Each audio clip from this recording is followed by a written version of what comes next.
महामहिमामयी श्री जनाबाई जी का बहुत ही श्रद्धा से नाम भक्त मंडली में लिया जाता है।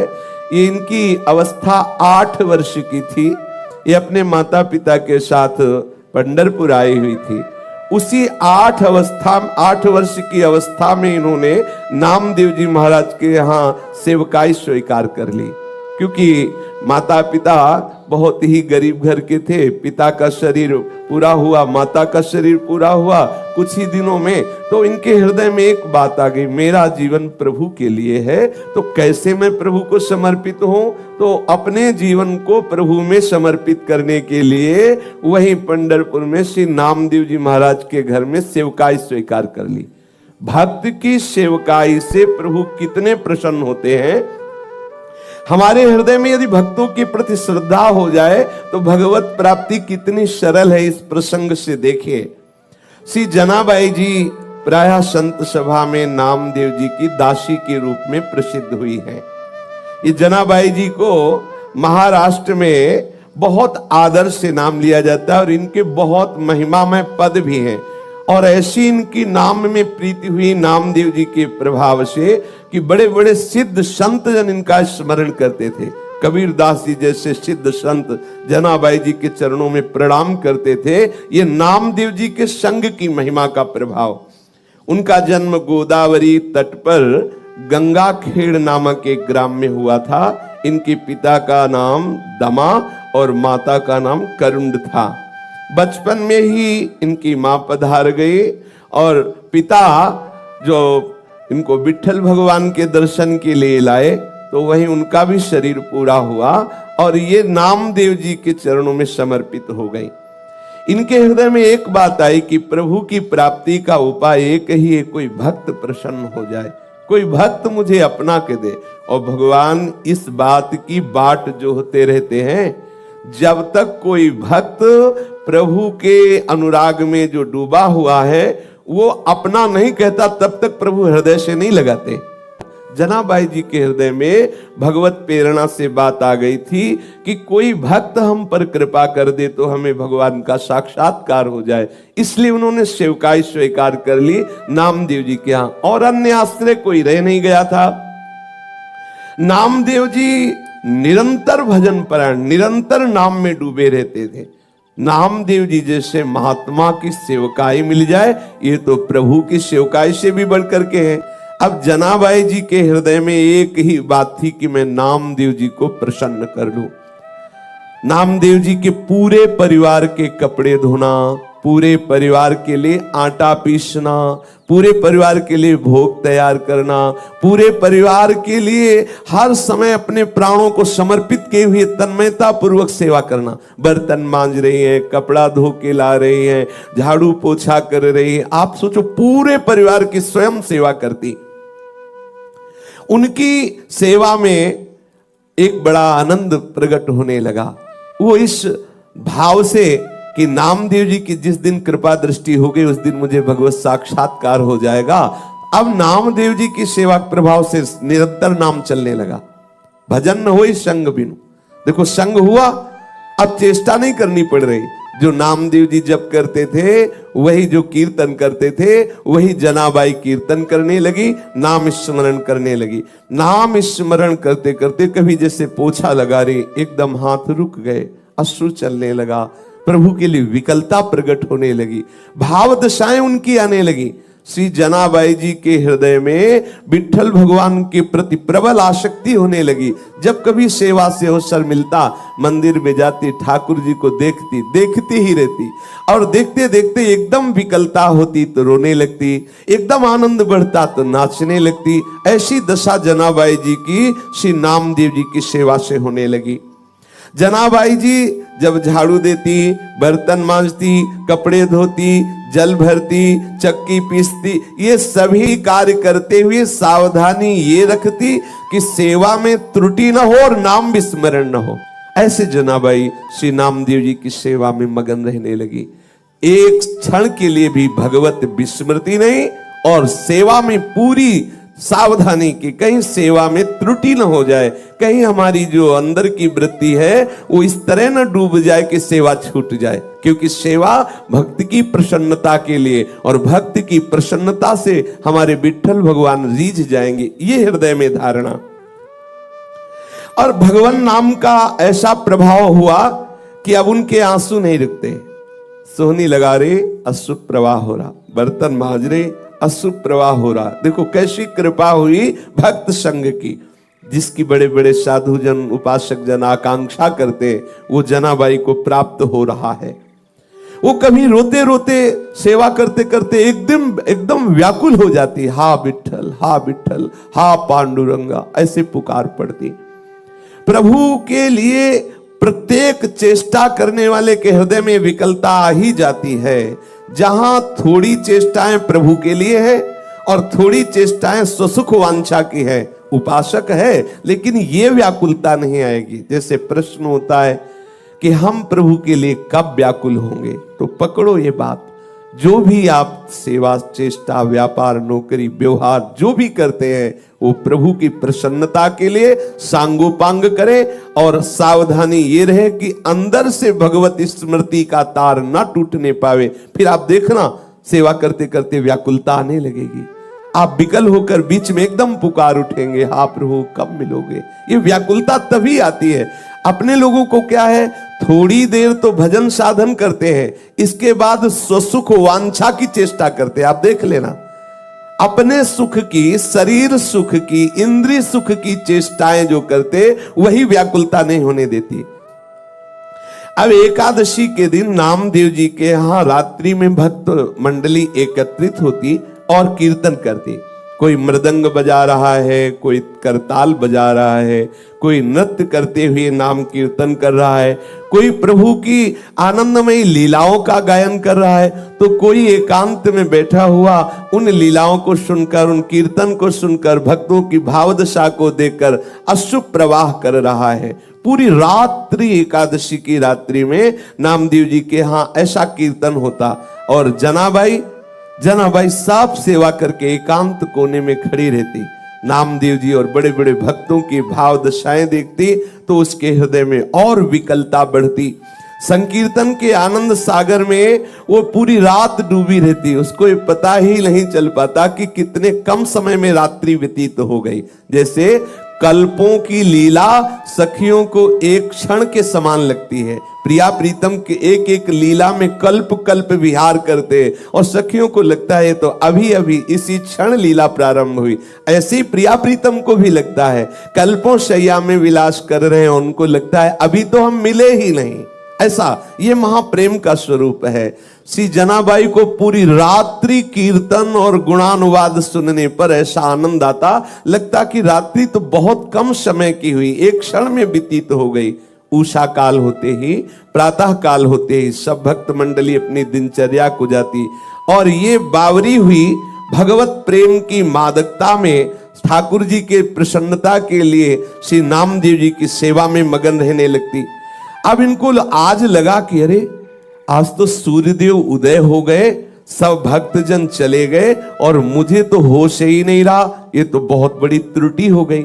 एक दिन एकादशी में ऐसी आनंद वृत्ति में रात्रि में डूबी कि सब भक्त कीर्तन करके चले गए और ये डूबी ही रही। देखा सूर्य चढ़ गए हैं, प्रकाश हो गया है। अब चेतना जगी तो इनको लगा कि जो हमारी नामदेव जी के प्रति सेवा वृत्ति थी, ये तो बहुत हमारे अंदर त्रुटि हो गई, कैसे पूर्ण सेवा हो पाएगी। सबके लिए आटा पीसना है, सबके लिए सब व्यवस्थाएं अकेले करती। और देखो उसमें ये नहीं कि मुझे करना पड़ता है, ऐसा नहीं, उत्साहित होकर प्रसन्न मुद्रा में करती। आंख खुली, देखा तो बहुत देर हो गई, कैसे नामदेव जी की पूरी हम सेवा कर पाएंगी। जल्दी जल्दी से घबरा कर सोचा कि सबसे पहला काम करते हैं कि हम वस्त्र जो सबके स्नान किए हुए हैं पहले उनको धो के फैला देती। जल्दी से वस्त्र लिए और वस्त्र लेकर के धोने के लिए वो भागी। फिर एकदम दिमाग में आया कि अभी तो बहुत से पात्र पड़े हैं, उनको मार्जन करना है और पानी भी भर के रखना है, पर चलती है पहले वस्त्र धो के आती है। जो ही चंद्रभागा नदी के पास पहुंची वस्त्र लेकर के, तो अब कई चिंताएं एक साथ। अभी तो पात्र मार्जन करने हैं, सुंदर जल भर के रखना है ठाकुर जी की सेवा के लिए। आज तो बहुत विलंब हो गया, अब आज कैसे हम सब सेवा कर पाएंगे। इतना मन में सोच रही थी कि इतने में देखा कि एक वृद्धा मैया आई और कहा कि जनाबाई तू चिंता क्यों कर रही है, सुन तू और जाके कार्य कर, मैं यहां तेरे कपड़े जो ये समनामदेव जी के परिवार के वस्त्र है ना, ये मैं धो देती हूं। उन्होंने कहा नहीं नहीं आप क्यों करेंगे, आपका शरीर। बोले नहीं, सच्ची सफाई धुलाई तो हम करना जानती, पूरा जीवन हो गया, पूरा जीवन हो गया। जिसके वस्त्र को हम धुलते दोबारा वो मलिन नहीं होते हैं। और देखो तुम तो अभी नई अवस्था तुम्हारी हो, मेरा जीवन हो गया ये धुलते हुए। सच्ची धुलाई का कार्य हम जानते हैं। समझ नहीं पाई जनाबाई। जनाबाई ने कहा मेरे स्वामी की सेवा में आज बड़ी गड़बड़ी हो गई, क्योंकि मैं ऐसी भूल में पड़ गई कि सेवा छूट गई। भूल का तात्पर्य इतना आनंद में डूब गई। बुढ़िया ने प्रेम से कहा तू चिंता मत कर, देखना तू वैसे कपड़े साफ नहीं कर सकती जैसे मैं करूंगी। जनाबाई ने कहा कि अब मुझे नामदेव जी के घर तत्काल भाग के जाना, क्योंकि पात्र मार्जन नहीं किए। अब देखो जैसा भी हो, वो कपड़े वहीं नदी के किनारे छोड़ करके गई और जो कार्य अत्यंत आवश्यक था, जैसे पात्र मार्जन करना और जल भर के रख देना, वो करके वापस आई तो देखा बहुत प्रेम से डूबी हुई वो जो मैया थी, सब कपड़े धो करके और फैला दिए थे और कहा कि देखो तू चिंता मत कर, आनंद पूर्वक सेवा कर। बहुत बहुत आनंद का ये विषय है जो तेरे अंदर ये चिंता चलती रहती है भक्त को सुख पहुंचाने की। तो उन्होंने देखा कि सारे के सारे कपड़े एकदम स्वच्छ। जनाबाई ने हाथ जोड़ करके कहा कि आप जैसी उदार तो मुझे जीवन में देखने को नहीं मिली। हमारा तुम्हारा कोई परिचय नहीं, कोई स्वार्थ भावना नहीं, और आप इतने ढेर सारे सब कपड़े धो दिए। तो आप तो हमें लगता है ईश्वर स्वरूप ही हैं, प्रभु स्वरूप ही हैं, और हमें तो ऐसा लगता है कि हमारे विट्ठल ने कृपा करके तुम्हें भेजा है। पर इतना नहीं समझ पाए कि विट्ठल ही इस रूप में आए हैं। मैं आपका बहुत आभार मानती हूं। तो मैया ने कहा आभार की कौन सी बात है, मैं तो तुम्हारी ही हूं, मैं अपनों से आभार थोड़ी प्रकट करती, मैं तो आपकी ही हूं, आप ऐसी चिंता क्यों करती है। ऐसा करके मुस्कुराते हुए वो वृद्धा माई वहां से चली और कहा कभी भी आवश्यकता हो तो मेरी याद कर लेना, आप जे भी याद करोगी मैं उपस्थित हो जाऊंगी तुम्हारी सेवा के लिए। जनाबाई जी भाव में डूब गई, क्योंकि उस वृद्धा की मुस्कुराहट ने इनके हृदय में आनंद का वर्धन किया। इनको थोड़ी देर के लिए अंतर्मुख में इतना डुबा दिया उस मुस्कुराहट ने, पूछो मत। फिर चेतना आई और सोचा कि मैंने तो पूछा नहीं कि तुम कहाँ रहती हो, तुम्हारा क्या नाम है। जब तुम कह रही हो कि कभी कार्य पड़े तो बुला लेना, तो तुम रहती कहाँ हो, तुम्हारा नाम क्या है। आसपास देखा तो वृद्धा दिखाई नहीं दी, थोड़ा दौड़ करके आसपास और देखा, और नहीं दिखाई दी। अब तो हृदय में विकलता हुई कि शरीर कोई इतना यौवन का भी नहीं था कि वो हवा की तरह भाग जाए। वृद्ध थी, आखिरकार कहां चली गई और कौन हो सकती है। जनाबाई उस सब कपड़े लेकर के घर पहुंची और हृदय बड़ा व्याकुल था कि आखिरकार वो वृद्धा थी कौन और कैसा जादू कर गई वो अपनी मुस्कुराहट से वृद्धा कि मेरा चित्त बार बार उसी का चिंतन कर रहा है।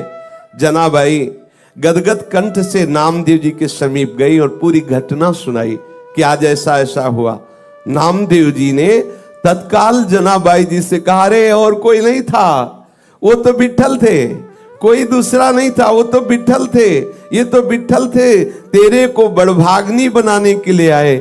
लेकिन अरे इतना विट्ठल प्यार करते हैं तेरे से कि सब कपड़े धो दिए। उनको भी संकोच हुआ कि कपड़े तो हमारे ही सब थे। देखो आराध्य देव ने अपने सेवक के कपड़े प्रक्षालन किए, कैसी भक्ति का महामहिमा में स्वरूप है। श्री नामदेव जी ने कहा जनाबाई तेरे तो अहोभाग्य, कैसी तेरे ऊपर ठाकुर की अनुग्रह वृष्टि हुई, तू समझ नहीं पाई। अब तो जनाबाई के हृदय में और प्रणय कोप बढ़ गया।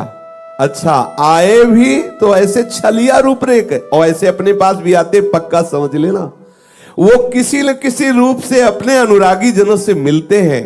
अपने लोगों को एक ही दृष्टि रखनी चाहिए कि कहीं ये प्रभु इस रूप में तो नहीं आ गए। हर समय सावधान रहना। हमारे सदगुरुदेव भगवान कहते हैं कि प्रभु के शरणागत जन जो हैं, जो प्रभु में अपना संपूर्ण समर्पण किए हैं, प्रभु रोज उनसे मिलते हैं। लेकिन जिस दिन आपके हृदय में व्याकुलता आ जाएगी, उसी दिन आपको परिचय मिलेगा कि वो आपसे रोज मिलते हैं। तो हृदय में बैठाना चाहिए, प्रभु मुझसे रोज मिलते हैं और किसी न किसी रूप में मिलते हैं, पर हम बहिर्मुख है ना, इसलिए हम पहचान नहीं पाते। अब जनाबाई रोने लगी कि हाय है, इतने छलिया हो कि आप आए भी और हमें परिचय भी नहीं मिल पाया, और दूसरी बात, मेरे लिए आपने कष्ट सहा, मेरे लिए इतने ढेर सारे कपड़े धोए। अब तो और हृदय में प्रेम की विकलता बढ़ने लगी। प्रभु सदैव अपने भक्त के पीछे पीछे डोलते हैं। जो परम स्वतंत्र ईश्वर है, उनको भी अगर कोई बांध सका, उनको परतंत्र कर सका, तो ये भक्त जन है। अहम भक्त पराधीनो। अब तो प्रेम पीड़ा में विकल होकर के जनाबाई सेवा करने लगी। स्वयं मूर्तिमान होकर के प्रभु जनाबाई जी के साथ चक्की पीसते आकर के। एक बार नहीं, बहुत सेवाएं।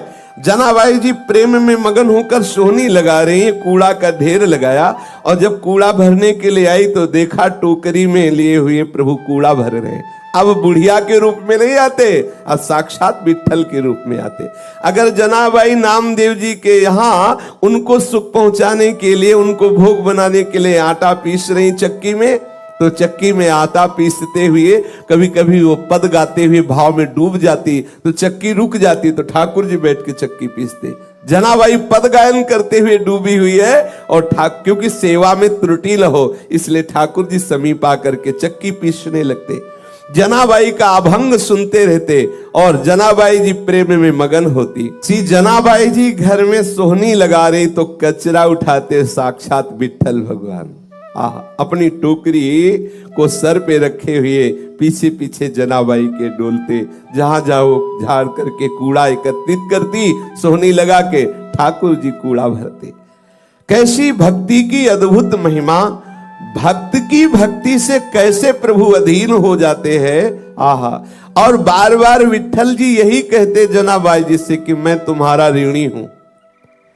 जनी मेहड़े बिठो बाला, काय उतराई हो तुला। मैं कैसे तुमसे उऋण हो सकता हूं जनाबाई, तुम मेरे भक्त नामदेव जी की सेवा करती हो, मैं तुम्हारा ऋणी हूं। मैं तुम्हारा ये ऋण कैसे चुकाऊं, ये मुझे बता दो। कैसी अधीनता स्वीकार किए हुए है। जनाबाई अगर धान ओखली में कूट रही है तो प्रभु सामने खड़े मुस्कुरा रहे। अब बताओ, ऐसी सेवा करनी पड़े तो क्या परेशानी। धान कूट रही, सामने विट्ठल खड़े मुस्कुरा रहे। चक्की पीस रही, भाव में डूब रही, ठाकुर जी चक्की पीस रहे। वो सोहनी लगा रही तो ठाकुर जी कूड़ा भर करके टोकरी अपने माथे पे रखे। जानती हो ये कैसे हुआ? ये हुआ भक्त की आराधना से, नामदेव जी की कृपा से। इसीलिए लिखा दासी जनी। जब मैं नामदेव जी की दासी बनी, उनकी सेवा की, तो मैंने देख पाया कि द्वैत दूसरा कोई है नहीं, एकमात्र मेरा विट्ठल चराचर में व्याप्त है। संपूर्ण कलाओं से युक्त जो श्री कृष्ण है, वो सदैव मेरे सहयोग में है, मेरी सेवा में मेरे समीप है। ये मैं नामदेव जी की दासता से जान पाई। दासी जनी पाहे डोलाम, प्रभु मेरे पीछे पीछे डोल रहा है केवल नामदेव जी की दासता के कारण। एक दिन श्री विट्ठल भगवान के गले का जो बहुत महंगा हीरो से जटित पदक आभूषण था ग्रीवा का, वो चोरी हो गया। और मंदिर में जनाबाई जी सेवा हेतु जाया ही करती थी, तो ऐसी कुछ लीला बनी कि सबको संदेह हो गया जो वहां मंदिर में सेवा में थे कि और कोई नहीं, जनाबाई जी ने ही वो रत्न पदक जो ग्रीवा का आभूषण है वो चोरी कर लिया। अब तो ये बात फैलने लगी। ये ऐसी लीलाएं प्रतिकूलता की होती हैं भक्तों के जीवन में। जनाबाई को ये सब वहां के जन कलंकित करने लगे कि ये बंती तो बहुत भक्ता है, लेकिन देखो ठाकुर जी का जो ग्रीवा का आभूषण है रत्न पदक, इसने चुरा लिया। जनाबाई जी को जब सभा में बुलाया गया और कहा कि तुमने वो चुराया है क्या, तो जनाबाई ने कहा कि मेरे प्राण धन श्री विठल भगवान हैं, मैं उनको सुख पहुंचाने के लिए मैं उनका ये हार क्यों चुराऊं, वही मेरे हैं, तो हार चुराने की जरूरत क्या है। लेकिन भक्ति की भावना को तो कोई भक्त ही समझ सकता है। तब उन्होंने कहा, मैं शपथ खा के कहती हूं कि मैंने ये रत्न का आभूषण नहीं चुराया है। पर प्रभु की ही ऐसी लीला थी, किसी ने जनाबाई की बात पर विश्वास नहीं किया और बात राजा तक पहुंची और ये बात इतनी जोर कसी कि राजा को निर्णय करना पड़ा कि जनाबाई को शूली की सजा दे दी जाए, क्योंकि इसने रत्न का, ठाकुर जी का जो हार है वो चुराया है। अब चंद्रभागा नदी के तट पर शूली की व्यवस्था की गई और जनाबाई जी को ले जाया गया। हर भक्त के जीवन में आता है, देखो अगर आपका यश होगा और जयमाला पड़ेगी तो साथ में ये भी व्यवस्था होगी, होती है, ठाकुर जी की तरफ से होती है, तैयार रहना। ये व्यवस्था होती है, सब महापुरुषों के जीवन में होती है। कई दिन हो गए माधवदास बाबा ने ना तो समुद्र में स्नान किया, ना कुटिया से बाहर निकले, ना भिक्षा मांगी, केवल ठाकुर जी के ध्यान में मगन है। जगन्नाथ जी को नहीं रहा गया, अपने भोग की थाल आप स्वयं सरकार ले जाते हैं। पीछे भजन में कोई विघ्न ना पड़े इसलिए पीठ करके दरवाजे की तरफ बैठे, दीवाल की तरफ मुख किए हुए हैं। पीछे से ठाकुर जी ने कहा कि बाबा ये भोग की थाल रखी है, प्रसाद पालो। बोले रख दो, जब हमें भजन पूरा हो जाएगा तो पालेंगे, फिर थाल ले जाना। अब उन्होंने विचार किया कि जब ठाकुर जी ने प्रसाद भेजा है, क्योंकि हम तो किसी से याचना नहीं की, तो भगवान ने ही प्रेरणा करके भेजा होगा। भजन पूरा किया, उठे, प्रसाद पाया और समुद्र से थाल धोकर अपनी कुटिया के पास से रख दिया।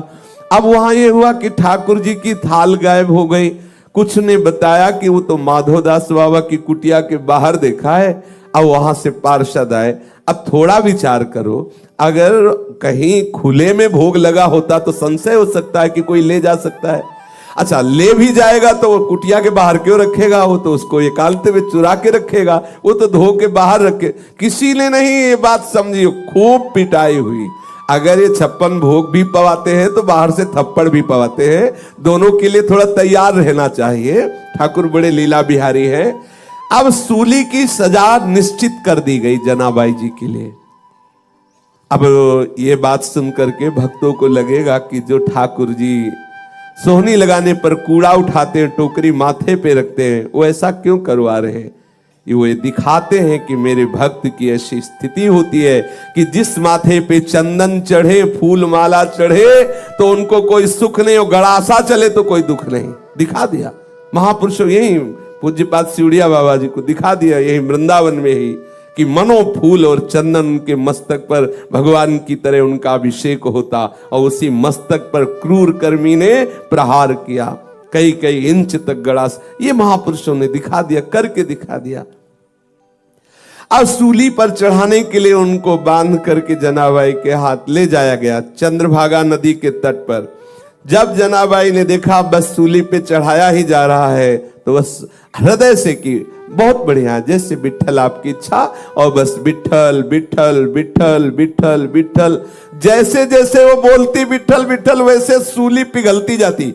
जैसे मोम को आंच लगा दे तो पिघलती चली जाए, ऐसे वो आंख मूंदे। वो ये नहीं चाह रही थी कि सूली पिघले, वो तो इसलिए विठल विठल पुकार रही थी कि अब शरीर का अंत है और मैं विठल की दिव्य सेवा में जा रही हूं, इसलिए विठल विठल। जैसे ही बोलती विठल विठल विठल, वो सूली गलती चली जाती और पानी की तरह पिघल गई। सूली नाम की वहां कोई चीज नजर नहीं आई। सब आश्चर्यचकित हो गए जो राज दरबार के सैनिक थे। जनाबाई को सबने प्रणाम किया, सबने क्षमा मांगी कि गलती हो गई। ये प्रभाव दिखाने के लिए इसमें दो बातें आई। जनाबाई जी को किंचन मात्र भय नहीं, क्योंकि सूली की सजा क्या मेरे प्रीतम का विधान है और मेरे प्रीतम के मिलन के लिए अब ये शरीर छूटने वाला है, तो कोई भय नहीं। और दूसरी बात ये कि मेरा भक्त कितनी महिमा से युक्त होता है। यह है भगवत चरणारविंद के समर्पित हृदय की शक्ति, सामर्थ्य। इसीलिए प्रभु दिखाते हैं कि मेरे भक्त पर प्रकृति का कोई भी प्रहार विचलित नहीं कर सकता, नष्ट नहीं कर सकता। हाँ, ऐसी लीलाएं हुई है, प्रभु का बुलावा है। अब वो अंतिम लीला जो भी होनी हो करके वो दिव्य स्वरूप से प्रभु की सेवा में पहुंच गए। जनाबाई के चरणों में सबने प्रणाम किया। जनाबाई ऐसे भाव से मगन रहती अब तो कि बिल्कुल शरीर की शुद्धि न रहती। और उस स्थिति में सेवा के लिए जैसे कंडे थापती ना, तो कंडे से निकलता विठल विठल। ये आश्चर्य की बात है, किसी चैतन्य शरीर को छू दे और फिर वो बोले कृष्ण हरि राधा, तो अच्छा है, बढ़िया, कितना बढ़िया प्रभाव। लेकिन जड़ कंडा, उसमें कोई वाणी तो है नहीं, लेकिन कंडे से विठल विठल निकलता। एक बार कबीर दास जी महाराज श्री नामदेव जी के दर्शन करने जा रहे थे, तो उन्होंने समीप में देखा कि कुछ शोरगुल हो रहा है। तो ऐसे कौतुकवश पूछा, यहाँ क्या हो रहा है? बोले जनाबाई से कोई स्त्री लड़ रही है। क्यों लड़ रही? अच्छा, जनाबाई कौन? बोले नामदेव जी की सेवा में रहती है वो बाई जी। तो और नजदीक गए, तो क्या इस लड़ाई क्या हो रही? बोले कंडे पर।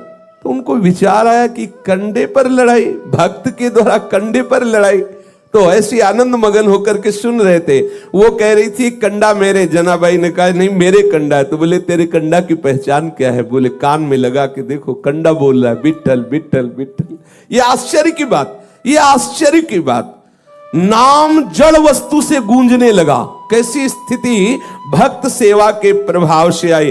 कबीरदास जी ने भी कान में कंडा लगाया कि आखिरकार ये सामने वाली स्त्री जो कह रही है कि हाँ हाँ इनके कंडे से तो विठल विठल ने, कबीरदास जी ने भी लगा के देखा विठल विठल विठल। जनाबाई जी के चरणों में प्रणाम किया कि जिस महान भागवत की सेवा में रहने वाली दासी के ऐसे महामहिमा में परमाणु है, छू लिया जड़ वस्तु को तो वो विठल विठल बोल रही है। श्री जनाबाई जी श्री कबीरदास जी को देख करके बहुत आनंदित हुए। कबीरदास जी आश्चर्यचकित हुए कि क्या ऐसी भी भक्ति होती है कि जड़ वस्तु को छू ले तो भगवान नाम स्फुरित हो जाए। नामदेव जी के साथ जनाबाई जी की ऐसी तन्मयता हो गई कि संवत 14 से 7 में नामदेव जी ने समाधि ली, तो ठीक उसी दिन कीर्तन करते हुए जनाबाई विठल भगवान में विलीन हो गई, कीर्तन करते हुए। तो जो भक्त जन है वो तीर्थी कुर्वन्ति तीर्थानी, जो उनके चरणों का आश्रय ले ले तो संपूर्ण हृदय के विकार नष्ट करके भगवत अनुराग में रंग देते हैं।